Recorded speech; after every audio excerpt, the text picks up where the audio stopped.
नमस्कार, मी अथर्व मनोज कदम, इयत्ता 8वी, universal English medium school Umarkhed, Yavatmal जिल्हा परिषद प्राथमिक शिक्षक संघ 235 वारा आयोजित दमदार विद्यार्थी वक्ता महाराष्ट्राचा ऑनलाईन वक्तृत्व स्पर्धा व स्पर्धेसाठी मी निवडलेला विषय आहे आत्मनिर्भर भारत।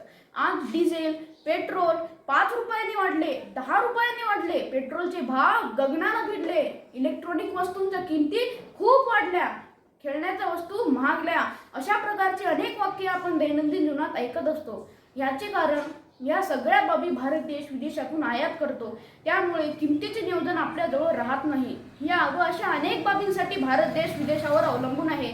याचा अर्थ भारत देश पूर्णतः आत्मनिर्भर नाही। याचे ताजे उदाहरण म्हणजे भारत व चीन मध्ये निर्माण झालेल्या सीमावादानंतर भारताने चीनी ॲप्स व चीनी वस्तूंच्या आयातावर निर्बंध घातला। त्यानंतर असे लक्षात आले की चीनने भारतीय बाजारपेठेत आपली पाळेमुळे किती खोलवर रुजवली होती। ते ऐतिहासिक काळात मागे डोकावून पाहत असता 150 वर्ष भारत देश ब्रिटिशांच्या पारतंत्र्यात होता। याचे मूळ कारण ब्रिटिश ईस्ट इंडिया कंपनी वेगवेगळ्या खनिज संपत्ती, माल, संशोधनांनी युक्त अशा भारत देशातून कमी किमतीचा कच्चा माल घेऊन प्रक्रियेनंतरचा पक्का माल आपल्याच भारत देशात विकून आपल्या जनतेची व पर्यायाने आपल्या भारत देशाची लूट केली। याच गोष्टीचा तिरस्कार म्हणून राष्ट्रपिता महात्मा गांधीजी यांनी स्वदेशी वस्तूंच्या वापराची चळवळ सुरू केली। याच गोष्टीचा भाग म्हणून त्यांनी चरख्याद्वारे कापड निर्मितीचे तंत्रज्ञान प्रत्येक लोकांपर्यंत पोहोचवून स्वदेशी वस्तूंचा मोठ्या प्रमाणात उपयोग केला व विदेशी वस्तूंचा बहिष्कार केला। त्यामुळे तेव्हापासून आजपर्यंत कमी अधिक प्रमाणात प्रत्येक नेत्यांनी आत्मनिर्भरतेला बळ दिले। पण सध्याचे पंतप्रधान माननीय मोदी यांनी आत्मनिर्भर भारत बनवण्यासाठी, विकासात्मक भारत बनवण्यासाठी, कोरोना काळातील ढासळलेली अर्थव्यवस्था सुधारण्यासाठी आत्मनिर्भर भारत अभियान यावर विशेष भर दिला। आत्मनिर्भर भारत बनवणे हे फक्त आपले स्वप्न नाही तर आपली जिम्मेदारी आहे। आत्मनिर्भर म्हणजे काय? आत्मनिर्भर म्हणजे सगळ्या बाबतीत स्वयंपूर्ण असणे। आप पूर्ण है जो खुद में ही संतुष्ट है, अशी भावना म्हणजे आत्मनिर्भरता, सेल्फ सफिशियन्सी। आणि ही आत्मनिर्भरता आपल्याला आपल्या भारत देशात आणायची आहे। याकरिता कुशल मनुष्यबळ तयार करण्यासाठी स्किल इंडियाचा उपयोग होईल। Skill India, make in India हे दोन्ही अभियानाचेच भाग आहे।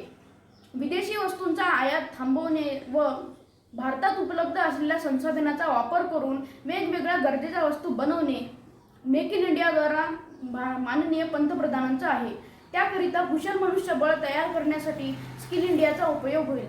यात लघुउद्योग, कृषी उद्योग वर विशेष भर दिला आहे। त्यामुळे बेरोजगारी कमी होईल, भारतातील पैसा भारतातच राहिल्याने वित्तीय लूट कमी होईल, उत्पादन वाढल्याने परकीय चलन वाढेल व तंत्रज्ञानाभिमुख व्यावसायिक शिक्षण दिल्याने कौशल्य भारत, कुशल भारत ही ब्रिज साध्य होण्यास मदत होईल।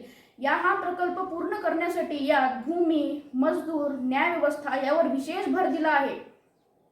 त्यामुळे वेगवेगळ्या समाजातील लोकांना एकत्र करण्यासाठी, लोकल बनवण्यासाठी पंतप्रधानांचा पॅकेज महत्त्वाचा आहे। नुकसान झालेल्यांपैकी लाभार्थी लोकांनी अर्ज केल्यास त्यांच्या खात्यात सरकारद्वारा पैसे जमा केले जातात। भारत को पुनः विश्वगुरु बनाना है, स्वदेशी को अपनाना है। आजचे चित्र पाहत असता भारत देश बऱ्याच बाबतीत आत्मनिर्भरतेकडे वळला आहे। जसे इस्रोने भारतीय बनावटीचे तंत्रज्ञान वापरून वेगवेगळी यंत्रे अवकाशात पाठवली, संरक्षण दलातील साहित्य सुद्धा भारतात निर्मिती होण्यास सुरुवात झाली। यांकरिता आत्मनिर्भर भारत अभियानाला बळ मिळेल।